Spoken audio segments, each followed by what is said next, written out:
গত বৃহস্পতিবারে জন স্কয়ার হাউসেই খুন হয়েছিল বাঙালি গৃহবধূ এবং তাকে খুন করার সন্দেহে গ্রেপ্তার করা হয়েছিল 46 ইয়ার্সের আরেক মহিলাকে।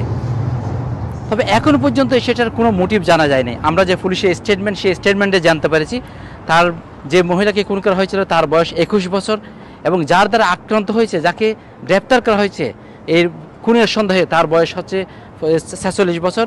তবে মহিলার যখন তাকে যেদিন খুন করা হয়েছিল তাদের একটা বাচ্চা ছিল এবং সে বাচ্চাটার বয়স হয়তো 1 বছর নিচে হতে পারে, অনেকে বলেছেন। এবং এখন পর্যন্ত আমরা জানতে পারি নাই কেন এই ঘটনাটা ঘটেছিল। তবে প্রতিবেশীর সাথে কথা বলেছিলাম, যেই মহিলাদের আক্রান্ত হয়েছিল বলে সন্দেহ, যাকে গ্রেপ্তার করা হয়েছিল তাকে নাকি অনেক সময় অনেকে বলছে সে তার মানসিক সমস্যা থাকতে পারে, কারণ সে নানাজনকে নানা কোয়েশ্চেন করতে অনেক সময়।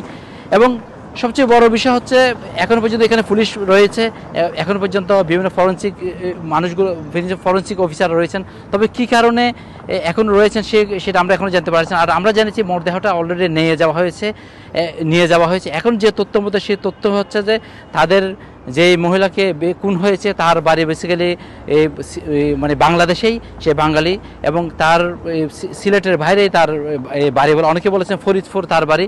তবে এখনও পর্যন্ত আমরা সঠিক তথ্য জানতে পারিনি আসলে বেসিক্যালি বাংলাদেশে তাদের বাড়ি কোথায় এবং কী কারণে গ্রেপ্তার করা হয়েছে। তবে আমরা যে তথ্য পেয়েছি সেই তথ্য পর্যন্ত বলা হচ্ছে যে তারা সম্পর্কে শাশুড়ি বউ, আবার অনেকে বলতেছে তারা সম্পর্কে যা।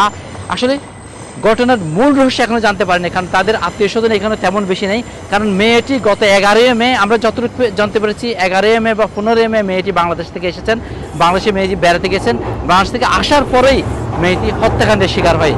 এখন পর্যন্ত আজকে পর্যন্ত আমি যতটুকু যে আপডেট দিচ্ছি, আপডেট পর্যন্ত এখন পর্যন্ত পুলিশ ঘেরাও রেখেছে তাদের ঘরটা, কারণ এটা হচ্ছে জন স্কয়ার হাউস, যেখানে 3য় তলায় এটা হত্যাকাণ্ডের শিকার হয়। এই 3য় তলায় এখনও পর্যন্ত পুলিশ রয়েছে। আজকে আমরা অ্যাম্বুলেন্সও দেখতে পাচ্ছি এবং পুলিশের গাড়িও রয়েছে, এখনও পর্যন্ত জানা যায়নি আসলে। তবে যতটুকু জেনেছি প্রায় মেয়েটির মরদেহ কালকে নিয়ে যাওয়া হয়েছে।